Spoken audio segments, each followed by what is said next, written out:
Hi, everybody, and welcome to this bonus episode of Wild Wild Podcast. I'm very pleased to introduce Mr. Stephen Ross, a comic book writer who has published with Luigi Cozzi, which is something we're definitely going to get into, and is also involved in the new release of the English translation of the Argentinian comics Yor, which of course we know as were adapted into Yor, the Hunter from the Future, and Il Mondo di Yor. So plenty to talk about. But first of all, Stephen, welcome to the Oh podcast. man, I can't tell you how honored I am to be here. I was listening to some episodes before I just discovered you as having reviewed the Midas Star, the Luigi Cozzi Mm. book, and then I listened to more episodes, and I was like, man, these are guys after my own heart. And may I say, I love your theme song or your theme music. Thank you. Yes. Yeah. Garage band is my friend. What can I say? I can hardly. I want to get into that, so I can hardly wait to be a Yeah, master of it myself. yeah.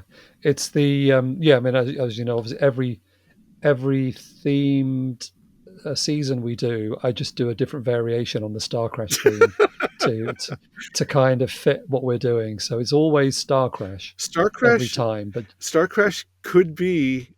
Star Wars isn't what it used to be, so I think Starcrash could be the great open source for space yeah, operas. You just do whatever you want in the Starcrash yeah. universe. Oh man, yeah. Well, yeah. Starcrash is like the. I mean, what's the word I'm looking for? Is it like the lodestone or the? It's it's basically the foundation upon which this podcast is built. Mm. Starcrash and the Gamma One films from Margheriti, and what you've been doing, what you've been publishing lately, certainly touches on Margheriti and Starcrash. So, my first question, I guess, is how did you get to know Luigi Cozzi? Okay, so we don't have to go too way back. So I've been doing comic books for Antarctic Press, which is a small Texas-based indie publisher, for a while. They've been around for the next year actually is going to be their 40th anniversary, and they're planning all kinds of fun and exciting things for that. So the other areas of my expertise, finger quotes expertise, has been luchador stuff, the masked Mexican wrestling, Mm. and the tokusatsu stuff, which is the Japanese live action superhero stuff. So I did a female luchadora comic called Chesty Sanchez in the 90s, and for Antarctic Press. Chesty Yeah, Sanchez. I'll send you that if you're interested. Yeah, she used to be Wow. she's a luchador who is like disgraced um, in the ring, and so she has to quit the wrestling business, and she goes back to work at her parents' grocery store, and then this food company called Frijoles del Oro, which means beans of gold. They hire her to be their mascot, like Ronald McDonald. So it's like, we're going to dress you up like a superhero, which is basically a like a mariachi outfit made out of black leather and gold highlights, and we're going to send you out and we're going to film your good deeds and use those for commercials and promotional stuff. So did Chesty Sanchez in the mid 90s. It was written before the Bad Girl era of comics, if you're familiar with that, but it came out kind of in the middle of that, and it's not really a Bad Girl Mm. book, but anyway. And then we did Zetraman, which was a parody of the Japanese superhero shows prior to the Power Rangers, and it came out a year before the Power Rangers was translated and came to America. Oh, right. But we were kind of mortified that their lawyers are better than our lawyers, so I'm not going to get too far into it. But there are things about the Power Rangers, the way it appeared in America, that had nothing to do with the Japanese show and a lot to do Mm. with our version of the comic book. So I'm going to Oh, leave it wow. at Okay. that. Maybe it was just the Mm. zeitgeist of the time, maybe, but we'll see. Hmm. So anyway, that I've known Ben Dunn, who's the founder and one of the chief creative guys at Antarctic Press, for a long time. We're good friends. So one day he goes, "Hey, how'd you like to do a comic book sequel to Starcrash. And I said, you do know that that's one of my favorite movies of all time, right? And he's like, yeah. He says, I figured as much because he knows I'm a B movie guy. And so I'm like, okay, do you have the rights to it, or are the rights free or something? And he goes, no, but nobody's really doing anything with it. So I guess it'll be okay. So I'm like, no, it doesn't work that way. But um, lucky for you, since I'm obsessed with the movie, I happen to know Luigi Cozzi, semi-retired from movie making. He's running a store in Mm. Rome. And so let me email the store and see if they can put me in touch. And so I emailed it, and lo and behold, it was Luigi Cozzi who emailed me back. And I Mm. gave him my pitch. I sent him some PDFs of things that we did. At the time, we were they're still doing this anthology called Planet Comics, which is they one of the sometimes Ben's ideas do pay off. So it turned out that there were some golden age comic book anthologies that the rights to the titles at least did lapse. So that's where we got Jungle Comics, Adventure Comics, Horror Comics, and Planet Comics. And then so we were like, Nice. okay, so I sent him a bunch of uh, PDFs of Planet Comics, and they were, not, I didn't really have a lot to do with them, so it's not me bragging, but those covers really looked cool, and it's a pretty nice looking anthology. So sent them to him. He was like, okay, let's do it. And I said, do you own the rights? And he goes, no, it's actually the Waxburgers. So he put me Mm. in touch with them. He put me in touch with Carolyn Monroe. Everything looked good. And Patrick, the son, who's is Patrick the son? Yeah, I think so. Waxburger. Oh yeah. Yeah. Anyway, I got in touch with him, and it was looking real good. In fact, as we were going back and forth, it looked so good that Luigi just like started writing a script, and Wow. it was going to be a Starcrash prequel. Um, and then at, at the last minute, it felt like Mr. Waxberger was corresponding like he was on the go someplace else. Like, I'm on a flight. Here's 2 sentences to answer your Mm. question. Blah blah blah. So it did look really good. So we were in the middle of the screenplay writing, and then at the last minute, for reasons still unknown, he just said, "No, I'm sorry, I can't do it." And I I do have some theories, but which I'd rather not share. But anyway, yeah. Sure. But anyway, he backed out, and then um, Luigi and I kind of went back and forth, and it was like, well, it's a pretty good script, so why don't we just take out the parts that are Starcrash, and then we'll change the names. And he Mm. kind of initiated it too. He was like, well, nobody can trademark a girl traveling around with an alien and a robot. So That's true. so let's do it. So we went back and forth with the name and ended up with Luna Diamond. We wanted to keep it Starcrash-ish. So Mm. Well, they at one point they do travel to the haunted stars. they So do. Well, that's another thing that I don't think can be copyrighted. So yeah, the no. haunted stars are sort of like the open source Yeah. Starcrash universe. There, Yeah. they could pass by Stella Star's spaceship and wave to her in L while they pass, through the view Mm. screens. But anyway, and then the robot, he said L was named L for Luigi in Starcraft. Oh. So what can we do to keep that theme? And I said, well, we can call it letters KO-Z. And he was like, okay. So actually, I think it was K0-Z is how we typed Yeah. it. So yeah. So and then he we also went back to when you if you're a real Star Crash fan and you get the Shout Factory Blu-ray or DVD, you get a PDF Mhm. of the original Star Crash screenplay, and it's Mm. heavily illustrated with paintings and concept art from the film that was way too ambitious for the time. One of the things was Acton, the Marjo Gortner character. He was actually supposed to be wearing like heavy alien makeup, and Marjo was like, "No way." So, apparent, which He doesn't want to cover up that beautiful face. that's right, or that fro, that 70s fro Yeah. he had. So, and could you just hear that voice all muffled with a with a heavy Mm. alien mask?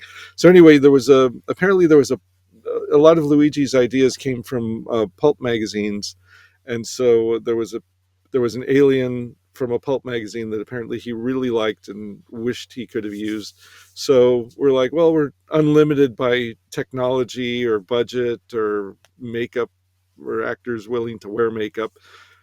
Let's use your original idea. So that's so in the visual guide I sent you is that. And Mm. what else? Oh, and the space claw was going to be in it too. So we had to change the villain's base from the space claw to there's sort of a gothic cathedral in space that was in the original PDF that they were originally going to use for Starcrash. So went back to that. So there's a lot of little things that it's kind of a piece together of the original concepts, new things. Um, I kind of told us one of the things we did in the writing process was English isn't Mr. Cozzi's first language, Mm. so the script was kind of a rough read to an English reader. So I said, "Can I rewrite this, fix the grammar, and maybe even be so bold as to add my own ideas to this?" And he said, "Yeah, sure." So I did that, and he okayed virtually everything, and the things he didn't, we kind of met halfway in. Um, Mm. so there, I one of like my contribution to it was the original ending. If you've read the script, there's a part where, Hmm. okay, spoiler, spoiler, spoiler, but I don't think this will ruin anyone's enjoyment of of reading it for the first time. Um, the villain gets the villain is escaping, and he opens up this device, and it's a holographic image of the little girl who's like one of the main characters in the story, Yeah. and her holographic image sticks her tongue out at him, and that's Luigi's end of the story. So I added like a lot. I did two MCU Marvel Cinematic Universe inspired end credit, mid end credit endings to wrap things Mm. up a little tighter. And the battle on the in the spaceship at the very end, the big climactic fight, I added like a lot of little spotty things to make it more extend that a Oh, little cool. bit. So yeah, so I did. I don't want to. It's probably like 2/3 Luigi Cozzi, maybe 1/3 mine, or 3/4 his, one Yeah. quarter mine. Well, that makes sense when you look at the credits because it is by Luigi Cozzi and Lewis Coates and you. Hmm. So Yes, yeah. He wants to make sure that all his fans of Starcrash and the canon films know that it's that yeah, guy. yeah. So So that must have been so fun for somebody who's a big fan to get to work with Luigi on a creative project. That must have been really exciting. it was so exciting and so terrifying because Mm. you do not want to screw this up. And I didn't know the man. I didn't know what his ego was like, or like how Mm. how do I overstep? But he's like the chillest dude. He's just Yeah, really sweet. So, yeah, and very giving. It's like it's this schmo comes out of nowhere with some comics and says, "Hey," and he delivers the screenplay that I think if you're a Starcrash fan, you've been dying to see something new from Starcrash from him for how many decades now, and he does it. yeah, This pulls him out of semi-retirement. He does it. So yeah. He's got stories just constantly. Because he's still, like you said, semi-retired. He mhm. is still making films. Yeah, I Um, saw, well, because of the project. I went back and did some deep dives to see, to be sure that I was kind of like matching his sensibilities. So Mm. I saw some of the movies that I had missed, like The Black Cat, and Hmm. um, there was like one of the Hercules movies. Hercules. Saw Yeah, those, yeah. Alien those are hilarious. Contamination. Yeah, Yeah, oh, that's good Paganini, stuff. Paganini. Yeah. Um, Oh, yeah. Well, we did. So maybe about a year ago, we did a little Luigi Cozzi mini season on here as well. Although, yeah, say mini season, it kept expanding because we just wanted to keep talking about him. yeah, I heard But you. That's how I found. I actually heard you interviewing him before you reviewed the book, and then I put yes, two and two together, and I was like, "Oh, it's those right. guys!" Yeah, Like yeah, yeah, somehow those guys who did that podcast found yeah. my book or our book. That's Yeah. it. Yeah, because I was in. I mean, it's 2 years ago now. I guess I was in Rome, and I went to his store a couple of times, Hmm. and it's so surreal to just walk in, and there's this legendary film director just sitting behind the counter. So I asked him then if we could do an interview with him, Hmm. but it took another few months to get it organized. But like you said, he's such a nice guy, and because when if you read his the things he's written about his life, he was a movie fan first, so Hmm. it's like he's still one of us. He gets it, Oh yeah. and he's so giving with the fans. I went there one time with tons of Starcrash stuff, and he just signed it all in the Wow. shop. Like Cool. he didn't mind. So he's so nice. Well, But yeah, so yeah, we go back a long way on the podcast, and then in real life even further. I mean, I first went to Profondo Rosso 10 years ago. mm. Um, Although it took me about uh, maybe 5 years to finally get there when he was in, because you can go. I've heard He's not all. that. Yeah, he's not always there. So it took a few visits to Rome before I finally caught him. Hmm. But yeah, he's such a great guy. And so yeah, this is exciting to be back in the Star Crash universe. So you mentioned the original Star Crash screenplay as well. Hmm. Are there plans to publish that now? It's finger quotes published. If you look at the Profondo Rosso website, he's got two or three. Um, he's got a couple more Stella Star or Star Crash tied in things. One I think Mm, is his Italian novelization of the story.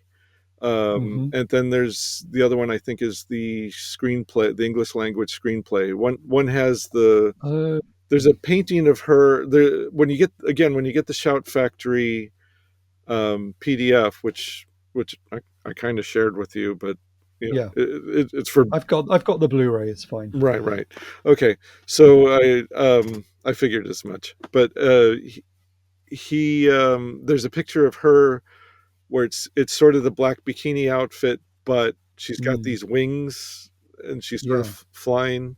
So that artwork's on the cover of one of them, and one has like a yellow, Okay. yeah. Anyway, so yeah, I kind of want to get physical copies of those books, but the Mm, shipping to the States is going to be yeah. astronomical. Also, I had I. asked him to sign me.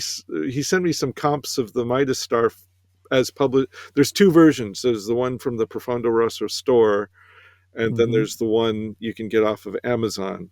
So I kind of twisted his arm a little bit because he said, "Well, I'm an independent bookseller, and oddly enough, my day job is I work at a bookstore, independent bookstore too. So Yeah. Amazon's not exactly our friend."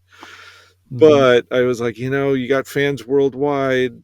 I know people in England who would like it, and I've Hmm. got fans and friends. You got fans and friends in the States that I know would like it, and if they could get around not having to pay that shipping from your store, that'd be pretty good. Yeah. So he goes, okay. So he got someone to do it for him, and so I asked him to send me some comps, and he forgot to sign one of them. so, so I would like to order the book and get a signed copy, maybe from him. Yeah. Oh, that's cool. I knew that he'd done some novelizations, but that when I looked, they were in Italian. I don't think I realized that the screenplay in English was available from him. So I'll have to have a look at that. I did buy some books when I was at his store last time, Hmm. but it's always a good thing to do. If you, I mean, obviously I'm in the UK, so going to Rome is quite easy for me. I know it's a bit more onerous for you to Yes. just hop over to Rome. But yeah, the visiting his store and his Dario Argento museum, it's like a pilgrimage for movie fans. It's so fun. Yeah, I would love to do that someday. That is Mm, on the, when I win the lottery yeah. list. Yeah, when you finally get paid what you deserve, Yeah, then you can right. go. Um, so the script was published, Hmm. the Lunar Diamond screenplay, Yes. but the intention was always to adapt it to a graphic novel. Is that right? Yes, we're gonna do it's kind of nebulous still, like what we're gonna do with it. The only thing that's still for sure-ish is I've got an Italian artist named Alessio Nocerino, and he's been doing a lot of stuff for Antarctic Press and other publishers. And I've kind of had him on retainer for the project. Kind of started in the middle of the lockdown Mm, period. So, and that's the other thing, I guess, he had nothing else better to do at that time. So why not? The store wasn't even open. yeah. So, but so Alessio's still willing to do it. And we've got Planet Comics is still running. So at the but it doesn't sell in the numbers that I think a project like this would require. So at the very least, we could probably get it into Planet Comics. Uh, the dream thing would be to get it done and out there, and then collect it in a more prestigious format, maybe as a graphic novel. Mm, And I think that it would benefit if it was a Kickstarter, because we were kind of surprised that the numbers for the Your comic were not what we thought they were going to be. But as I'm going around announcing it in different Facebook groups, I've got people like you who are like, "Oh my God, there's a Your comic out there," and it's like, yeah. yeah, wait till you see wait till you see, if you're Yeah. a fan of the movie, wait till you see the comic. Hmm. So, Yeah. Well, it was always something that I wanted to read, but obviously it was only in Argentina. So right, right. yeah, so that's really cool that you've done. I mean, we'll get to your in a Yeah, minute, yeah. but just to finish on Lunar Diamond. So that artist that you mentioned, there is some sort of concept art in the published screenplay. Is that by that same artist, or where No, did that come different from? guy. Um he got busy, so I told him, I like I said, I put him on a retainer, on a very limited budget retainer. And I mean, and frankly, it was so low and so little money and so long ago, that if he ever said, like, hey, it's been too long, I got other things to do, I got a better job, I got to do this, I'd have to let him go. But we're still friends and friendly and following each other, and I see everything he does, and he follows me on Facebook and likes everything I post. So we're still on very, very good terms, and Okay, still yeah. have a gentleman's agreement to do this. So he also did some covers for Jungle Comics. And so yeah, he's still in the Cozzi sphere. And the funny thing is, so he's Italian. He's a His day job, he's a fireman in Rome. And I Hmm. said, "Have you ever gone to the store?" So I asked him, "Could you just visit the store a couple of times and introduce himself?" And he did, but it's not like he became fast friends with Luigi or anything. So, Oh, right. anyway, but yeah, so I think for lots of reasons, he's the best man for the job. Cool. There is some great potential visuals in. I really like the space pirates Yes, and the kind of the descriptions of their ship. the Space Vikings. Yes, Oh, sorry, not yeah, Vikings, not yeah. pirates. Vikings. The bad guys. Yeah, and that's pure Luigi. Those were, I think in the book. I'll tell you what, for your listeners, if they want to get in touch with me, like through Facebook, through you or Facebook, whatever, I'll send anybody a PDF of the visual guide.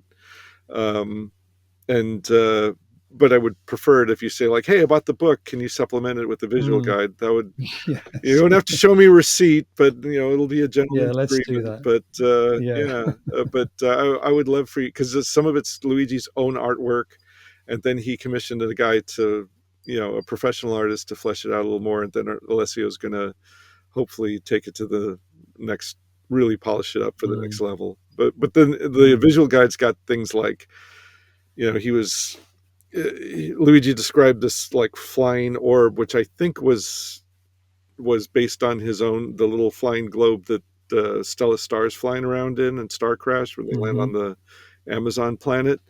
So Mm. I sent him. There's a Micronaut toy from the '70s, because one of the things I really like are like Micronaut toys from the '70s. So I sent him like a picture of that, and he's like, "Yeah, that's close enough." And the Luna Diamond bustier is like, it's like somebody took a moon, split it in half, and then put one on. Mm-hmm. It's like one is each. Yeah. It's a bra cup. Yeah. Yeah. So there was Yeah. a Mexican singer named Talia who had done the same thing with a soccer ball during one of the World Uh, Cup things. So she came out and sang with that. So I said, "Well, we'll just make that a moon." And he was like, "Fine, whatever." So mm. the one thing with Luna Diamond that we did not agree on as far as the visuals go is, I thought, oh, wouldn't it be cool if we got, you know, Carolyn Monroe's obviously one of the most beautiful women in the world, or especially back in the day. I was Mm-hmm. like, and she was kind of exotic looking for the time. Why don't we? Could we get like a Bollywood star to, uh, if we were dream casting a new movie, we get a Bollywood Mm. star to play Luna Diamond. He was like, nah. And so, so how about this Mexican singer Talia? She's still, very good looking, and she's also a big fan of the MCU. I'll bet she'd, this is the kind of thing I Mm-hmm. think she'd even want to produce or whatever. And he's kind of like, no, I'm all right. Mm-hmm. So I was thinking, the story of um, Mark Hamill tells about working on Star Wars is that he was having a hard time getting the Luke Skywalker performance down, and then he realized, Luke Skywalker is an idealized version of George Lucas. So what I'll just do is like imitate George Lucas and his mannerisms and all that, and then we'll see what happens. And George Lucas was like, "Yeah, that's great, you nailed it." So, so I thought, well, Luigi's like, he's very Italian, and so I think he's kind of looks at this as sort of like an Italian Euro project. So why Mm. don't I kind of like pick an Italian star actress that uh, he would he would know and probably like. And so one of my favorite uh, movies, not in this, well, actually, it's kind of in this genre. One of my favorite movies of all time is the 1980 Flash Gordon movie. And I said, why don't we Mm. get Ornella Muti? We could use her as the inspiration for Luna Diamond. And not only did he love that, he told me stories about how he almost, in his email, he told me a story about how he almost got to work with her and she's so beautiful. And so I'm like, cool. So I sent Alessio a bunch of, headshots of her. And that's, Right. if you kind of look at that cover with that in mind, it's like, yeah, I think you'll Mm-hmm. see it. So, Yeah, I can see that. yeah. Yeah. Yeah. I mean, Ornella Muti, she's great Hmm. and has done some pretty interesting films too. Yeah. The downside is she couldn't, I don't think she could play it now, Well, no. yeah. But No, yeah, maybe her AI avatar or something, but yeah. that's true. Yeah. So so there's no kind of sort of imminent time scale on the Lunar Diamond comic. Well, I had to get some other things out of the way first, and uh, there's another project that I absolutely have to get done. What happened was the uh, Star Crash sequel comic split into two projects. One was Luna Diamond, and Antarctic Press isn't chomping at the bit to get it because they really wanted to get the Star Crash Stella Star Mm. name. And once we Hmm. couldn't get that, they were kind of like, eh. But I think if they'll still publish it, but it's just a matter of how Mm. big a deal they make out of it and how much they invest in Mm. it. I So mean, can they even say from the director of Starcrash? Is that absolutely, bad? they can not only can they do that, they can put the logo, because the font that they used is kind of a generic font. Um, Mm. for the different iterations of the movie posters, so they can use one of those fonts for. Oh, okay. So yeah, so we can say from the creator, you could put that freaking huge on the cover, bigger than the Yeah. title. Yeah. Yeah, and that's what I told them. They're still kind of like, I don't think some of the people there realize how big Luigi is Mm. in the B movie sphere. But Hmm. if the comic, I mean, if Valessio's artwork is what I think it's going to be, then they'll come around. And Mm. the other project that they're uh, big invested in was we were going to do a Carolyn Monroe tribute art book, and we've got Wow. yeah, so I've got many pieces of artwork from different. Some of them aren't very well known, but they're known in their sphere. Like there's this subgenre called new pulp, and it's basically dudes my age trying to write like old timey pulp writers. And Hmm. there's some of the cover artists who are doing that. One of them is actually doing artwork for the covers for the Edgar Rice Burroughs estates. So you know, he's pretty much the top of one of the top guys. Yeah. He did a beautiful painting of her as Margiana.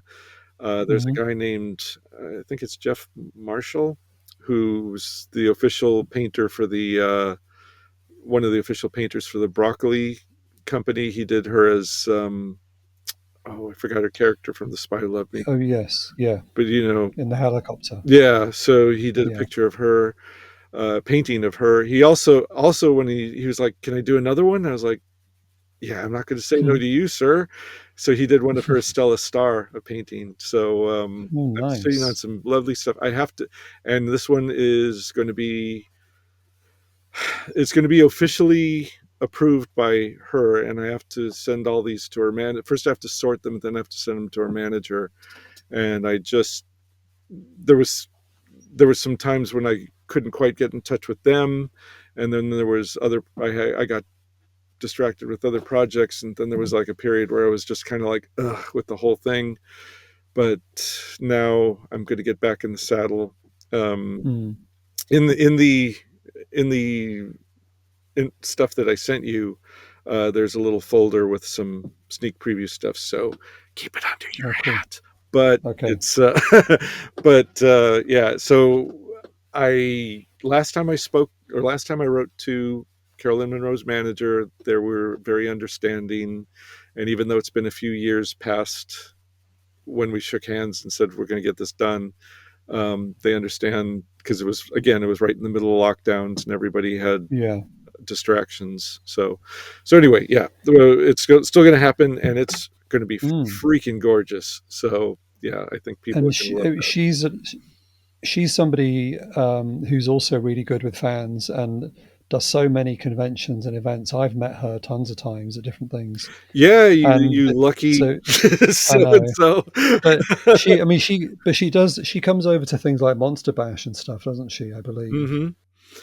She hasn't been here. Well, she's been on the east coast of the states for some Oh, of the okay. shows, but she hasn't done much Yeah. in California.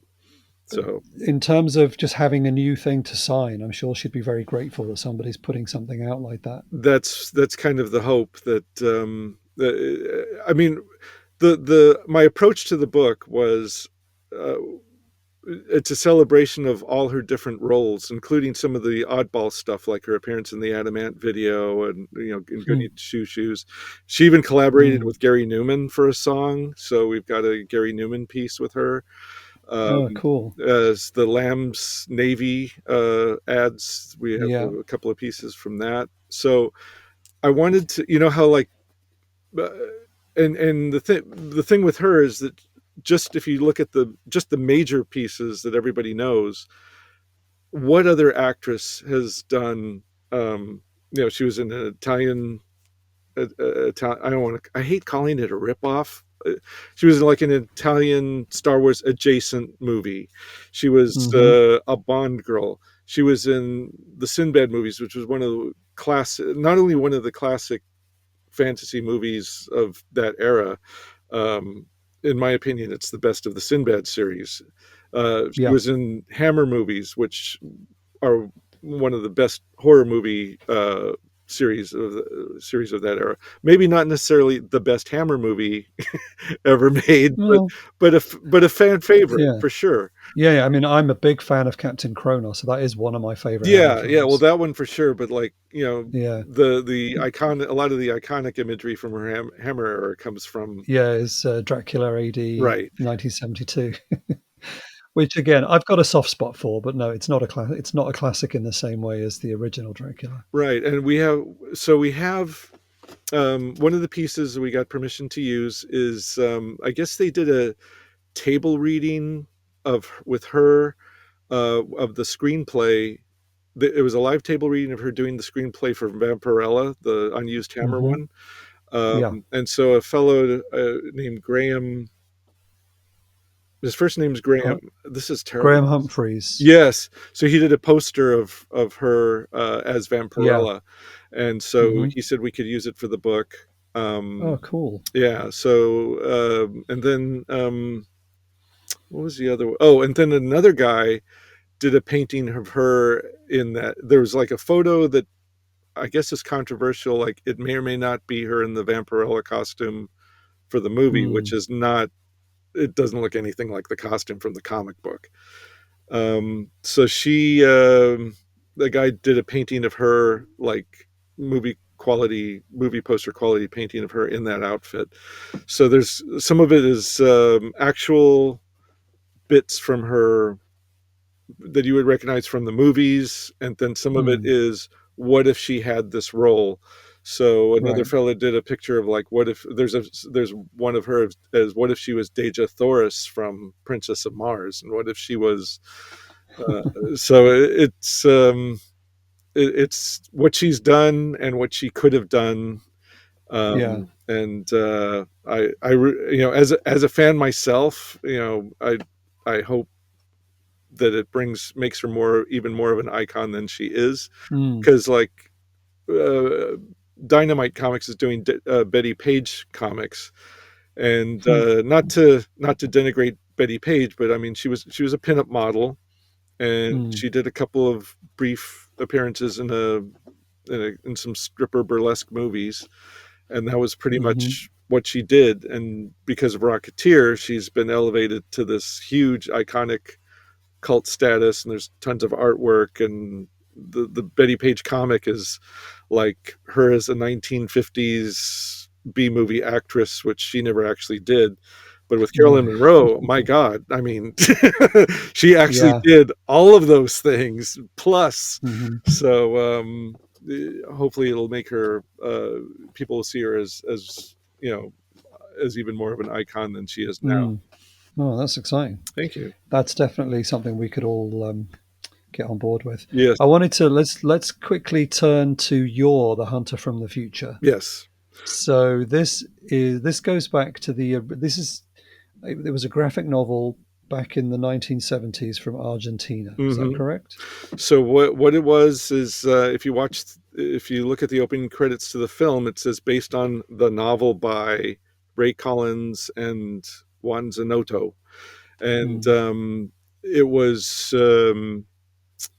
it appeared in a magazine, I do believe. I think it was Scorpio, and they were a lot of it was very serialized and very very chapter E.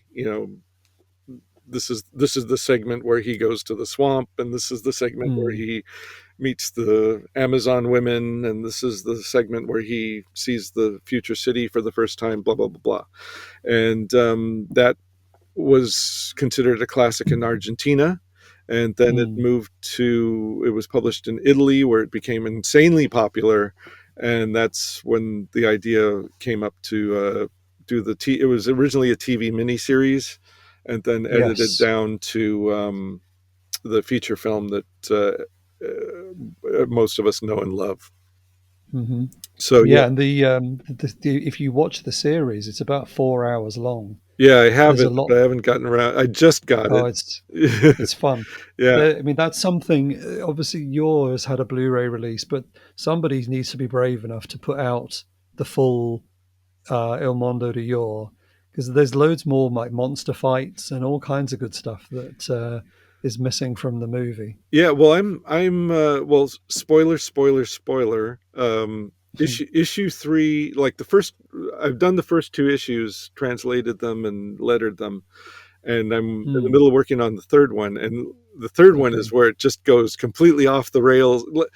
I'm Yeah. also because the orders were two things. I think we didn't we kind of missed the boat on was one, we didn't show enough of the interior artwork, which is freaking amazing. If you love Savage Sword of Conan, like the 1970s black and white Marvel comics, and if you love old Warren magazines like Vampirella and Eerie and those, you will love this book because it's black and white, which is a tough sell in this day and age, but it is so Hmm. detailed and so beautiful and so lush. Hmm. And then the translation was took a lot of a lot of panning for gold on that one because there's so this Argentinian Spanish is so poetic and metaphorical that I was like, what the hell does this actually mean? And, and I had to like Right. drill pretty deep to just get the meaning and then whatever he wanted to put on top of that.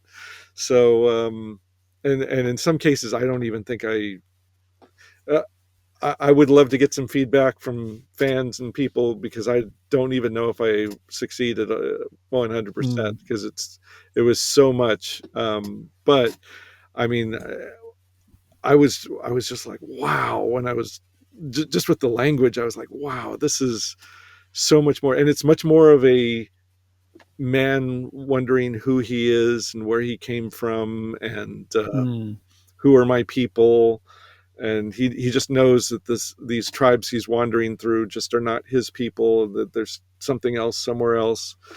And I don't think the movie, I haven't seen the miniseries yet, but I don't think the movie catches that. But where I was going with this is that there's a um when you get to the third issue, there's this tribe of Amazon women who wear like samurai type armor that's not in the movie, and then there's the Hmm. giant spider, a fight with a giant spider that's also not in the movie.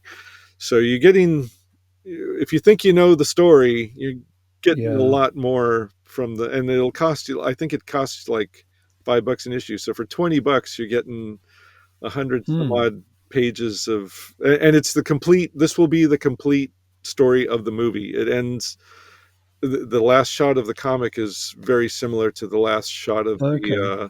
in fact, that's what I was getting at too. The two things that we didn't do right was we didn't show enough of the interior artwork, and we didn't really lean into the movie aspect. So I'm just making a little promo video that compares how close Okay. some of it is shot for shot to the film. Cool.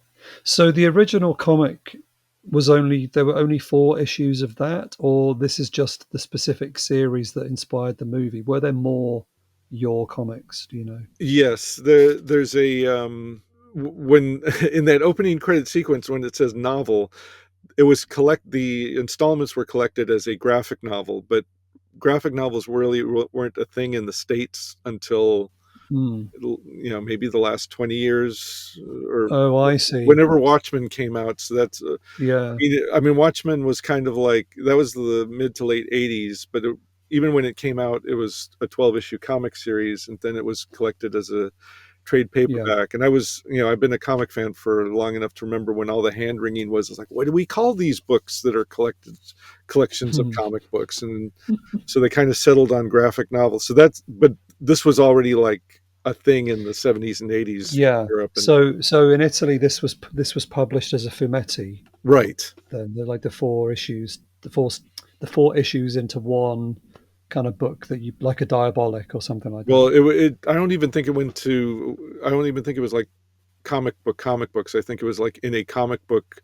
It was in a magazine anthology, much like your Oh, I 2000 see. Okay. AD. Yeah, it's called Right. Scorpio, and then and then they collected those Right. installments in one book. And then in Italy, or in Argentina, the thing I have to remember is to always change the character's name from Henga, which is his real name, to Yor. And Oh. he has a son which is unfortunately named Horror, H-O-R. Oh, So the Adventures of Horror go on for another few hundred pages. So, okay.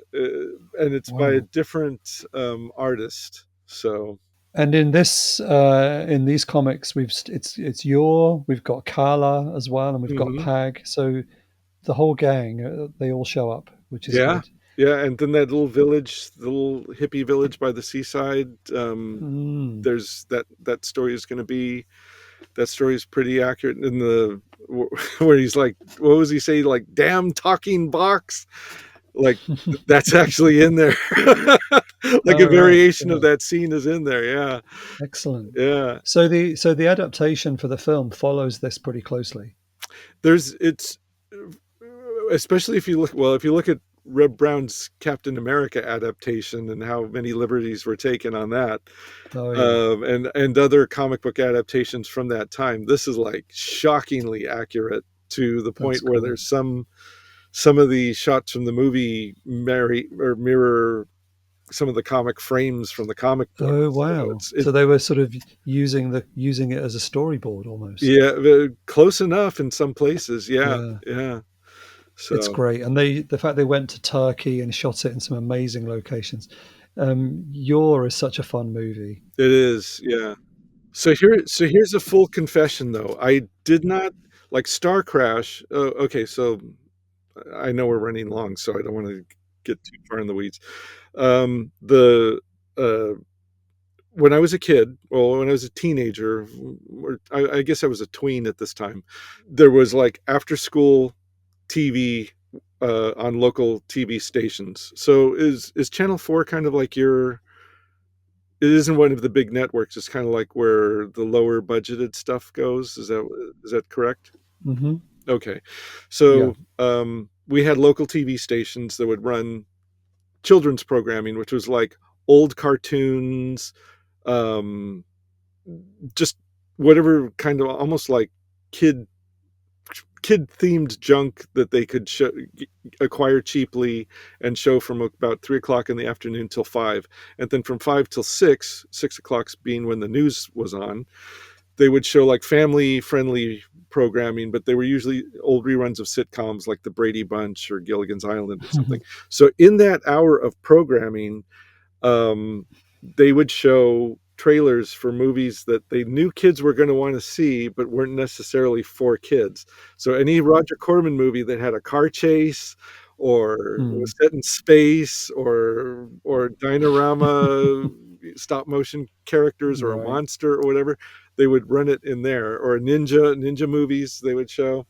So that's where I saw the trailer for Starcrash, and I was like, I begged my dad to take me to see it, and so he kind of acquiesced. And I snuck a tape recorder into the movie theater and just recorded the audio of it. And so like so I would be like washing the car, pulling Oh weeds, or wow. doing chores around the house, and I did that for other movies too. I just have like the movie soundtrack playing in the background as for noise, and I could Yeah. visualize it well enough because there was no VC. We didn't have a VCR. Nobody had a VCR at the time.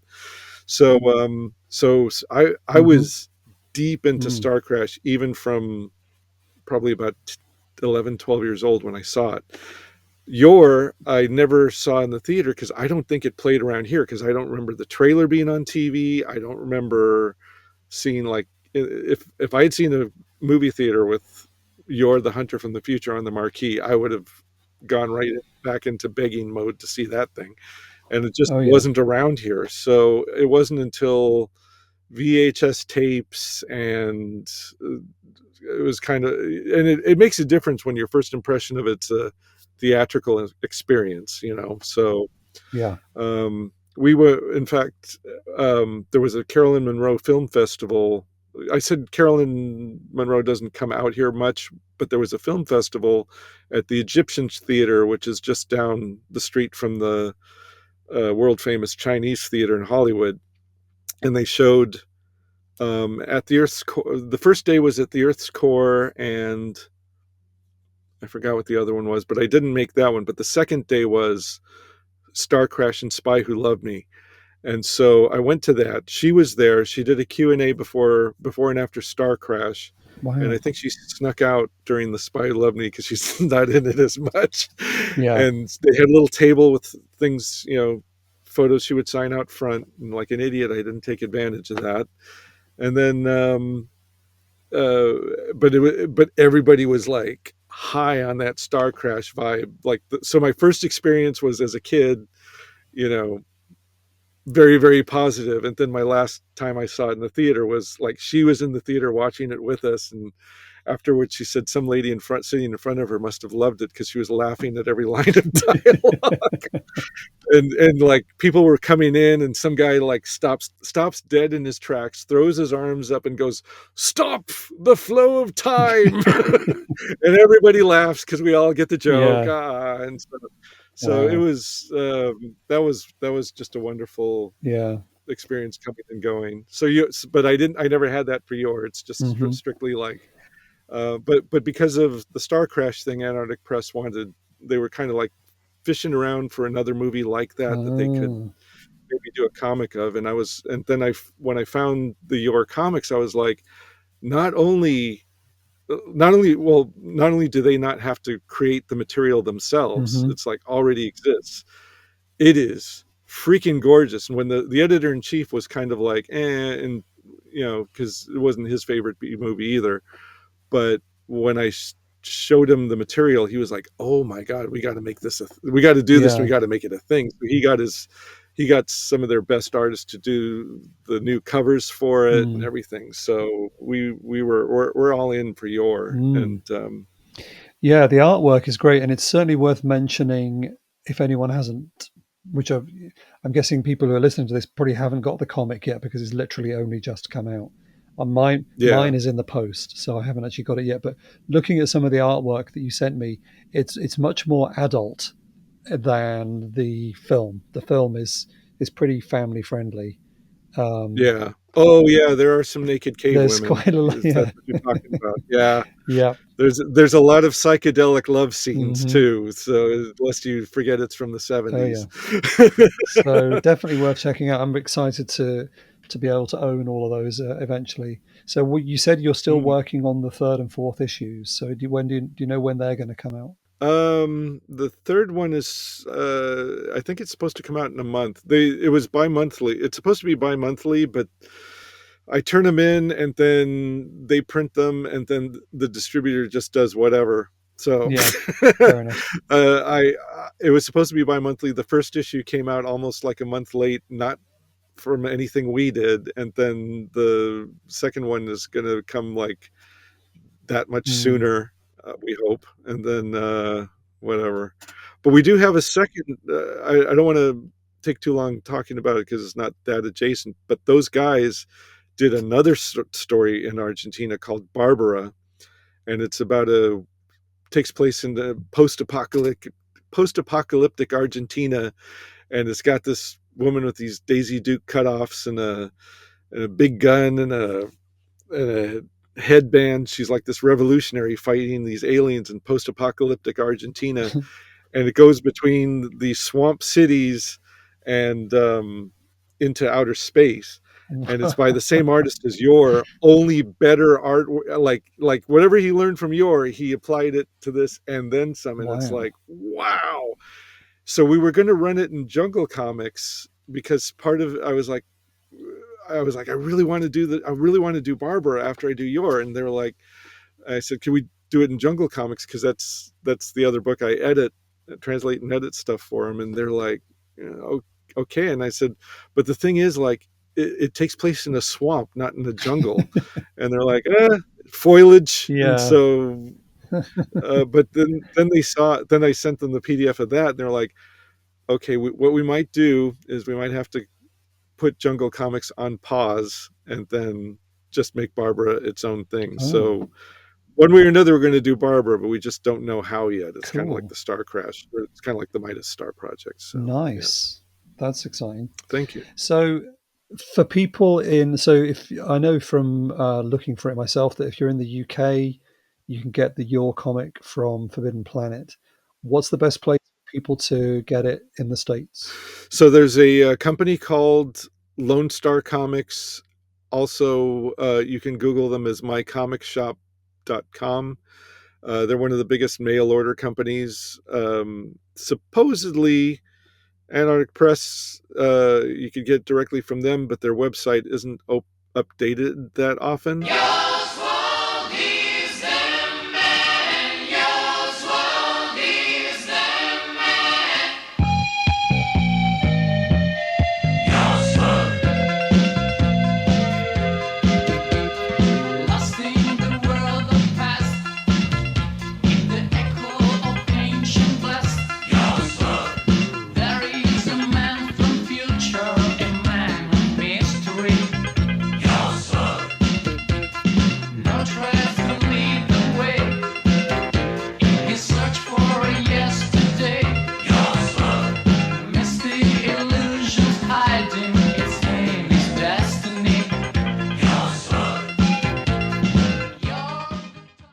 Okay, so just to fill everybody in, because I'll have to have put some kind of little music thing in there. We lost the recording.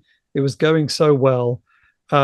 So we've now jumped over to Zoom so that we could just finish things off here. So, Stephen, you were Say just goodbye explaining properly. where they could order it. I think we talked about physical copies, but you were talking about a subscription service if people want to read it on an e-reader or computer or whatever. Yes, there was My Comic Shop or Lone Star Comics for physical copies in the States. You can get them theoretically through Antarctic Press, but they don't always update their website, so I don't know right now if it's on there, and sometimes they can be hard to find. Or there's a website called Global Comics. That's comics with an X at the end. It's similar to Comixology, and you can look for free and check out the 7 pages, preview pages. So, in case I'm full of hyperbole and overselling it, you can check that out. But if you like it, you can subscribe, and it's an annual subscription, and you can download PDFs for that, and then I think anything else you want that's on the website. I tried looking for the instructions so I could tell everybody, but they're not very clear. But They'll work it out. yeah, they'll work it out. But yeah, if you could get a PDF of it, you could print it out yourself and staple the sides together and get Reb Brown to sell Yeah, it or sign fair it enough. someday. Yeah. Yeah. Oh, that would be great to meet Red Brown. Ben Dunn, who runs Antarctic Press, he uh just met him this very weekend at a convention in Dallas. Nice. Very Yeah. good. So I just recently was at a film festival and they screened a 35 print of the Captain America 2, like the sequel, which in Sweden was shown in cinemas. So I was in Ooh. Sweden and we watched this 35 print of it. Oh my goodness, it's not very good. No. Reb's a sweet. Everybody says Yeah. Reb is a sweet, sweet guy. Actually, Reb Brown was sitting right next to Sam J. Jones at this convention, so he got a double whammy of Flash Gordon and Yor in the same photo. Wow. But Now there's a comic. If you can yes, make that happen. wow, that would be a dream come true. Yeah. Yeah. Amazing. So, You wanted to mention just before we finish, you mentioned when we were talking before about the Zan comics, sort of yes. Tarzan style comics.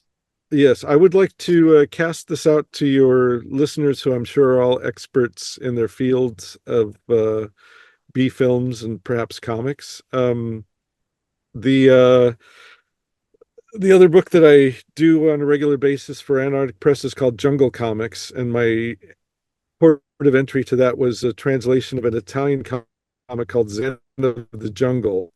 Mm, And the comic book version, he kind of looks like Fabio. He's got long blonde. Well, he actually looks like Yor. He's mm, got long blonde hair, and he's got these speedo shorts that look like they're made out of some kind of leopard skin.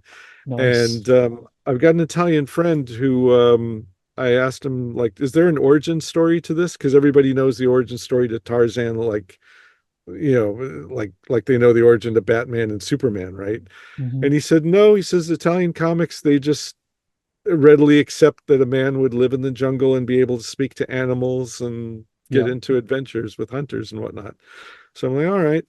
And apparently there were 5 volumes of this done, and I sent the PDFs of my translation of Jungle Comics to my Italian friend. He said, "Man," he says, "they never looked this good before," because apparently it was run in a finger quotes adult comic in Italy initially, and then they were collected in these what we were talking about before, like Yeah. trade graphic novels. And so anyway, I was made aware that there were some Zan movies. Mm. um, we briefly talked about it before we recorded. One of them was actually called Tarzan in some countries, and the other one is just called Zan of the Jungle. But Mm. the guy who plays Zan doesn't look anything like the comic book version. He looks like one of the Hollywood Tarzans with short 1950s hair, Hmm. coiffed. And so I was wondering if and there's not a lot of written information about them. I've even tried, doing Google Translate to see if there's something in Italian about it. Not a lot has been written about them. So if any of your listeners want to get in touch and tell me a little more about it, because it'd be nice to say like, oh, this other project I'm working on has a movie tie-in as Mm. well. Oh, you So, never but I, know. Because yeah. yeah, there was although like I said before, we did do this Jungle Girl season. So we talked about a film called Gungala, Hmm. which was directed by Ruggero Deodato, Hmm. and the star was Kitty Swan, and Kitty Mm-hmm. Swan played in a couple of those Zan movies, Yes. including one called Tarzan in the Golden Grotto or Zan in the Golden Grotto. And that's the film where she had horrific injuries. A fire stunt went Oh. wrong and she got very badly burned. Hmm. Um, and it's an amazing story. We talked all about it in our Gungala episode. So if anyone listening didn't hear that, do go back and have a listen to what happened to Kitty Swan because she it was Yeah. horrific.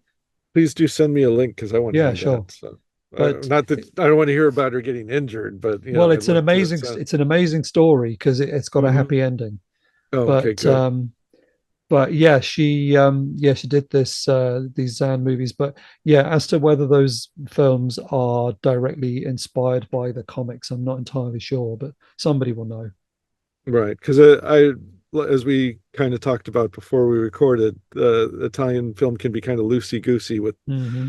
what rights and what permissions were Yeah. given, and Zan just seems like an obvious. Hmm. What actually the way Zan looks in the comic books is closer to the pulp character Kazar, who Mm. Marvel. I think I think Kazar, whatever Marvel's pre-comic book magazine era was, like when they were doing pulp magazines, he ran in those, and then they eventually did him as a comic book character, and still Mm. do him as a comic book character to this day. Right. But he's blonde and looks like Zan. So Right. anyway. Oh, cool. Well, hey, this has been perfect timing because we're right in the middle. We're coming to the end of our Fumetti Italian comic inspired season. And we've Mm-hmm. been looking back at all these different films that are adapted from or inspired by the Italian comics like Diabolic and so on. So it's Right. great to talk to actually somebody who works in comics and who knows about this stuff. Well, yeah. Um, Well, the Italian stuff wasn't always my. It's not. I wouldn't begin to consider it my field of expertise. I mean, you guys are. I am not worthy in your presence, but but it's a field that because of my association with these projects, I'm just loving every bit of it, and so it's not available here in the States, but I got the first of the new Diabolic movies, oh yeah, and I was watching it with my dad, who movies go in one eye and out the other. And so right, he actually thought it was an old film. It didn't even occur to him that it was a new yeah. pastiche. Hmm. And then I just got, well, they're not really Italian films, but going back to what we were talking about earlier, I got that, oh, I forgot, what's the name of that company that did the new Blu-rays of At the Earth's Core and uh, Golden Voyage of Sinbad? It's Oh, Indicator. Indicator, yeah. Yeah, so they're from your part of the world, and, Hmm. and I got the new Blu-rays, and they're beautiful. Hmm. But but the downside is now that you can see every bit of it, you're kind of like, wow, those were really small, cheap sets. Yeah. I'm glad you enjoyed the first of the new Diabolic films. I will just warn you, though, because I've discovered this sadly, that there are three Mm, films now. The third film just came out. And yes. if you get the Blu-rays, the first two both have English subtitles. The last one Hmm. doesn't. Oh, So maybe I'll wait. if you're enjoying the films, you can't sadly finish the trilogy until you learn Italian. And it's not like Um, the Japanese stuff, which can be super visual and you can mm, just enjoy them without no, knowing what they're saying. there's a lot It's of dialogue, yes. but they're good fun. And if you buy the editions from Italy, they come. If you get the box, it comes with the original one of the original Fumetti comics that it's inspired the Right. movie, and they're really cool. But yeah, sadly, the last one, I don't know why. Rumor is that somebody in America is planning to put them out, and that's why they didn't put English subtitles on the last one. But Mm, okay. I we can only hope. Let's hope. I But I do have anyway, one other story about your episode before that one, mm, and this will be short. So I work in a bookstore, and years ago, Jane Fonda came in to sign. I forgot whether it was a biography. She'd written another book, and she came in to mm, sign it. And so it was really crowded, and so crowded that we have a two-story bookstore. So it was so crowded that they put her microphone on the sound system so you could hear her throughout the store. And there were people upstairs, downstairs for the event. So I couldn't make it because it was an evening signing. I usually have to leave around 6 o'clock.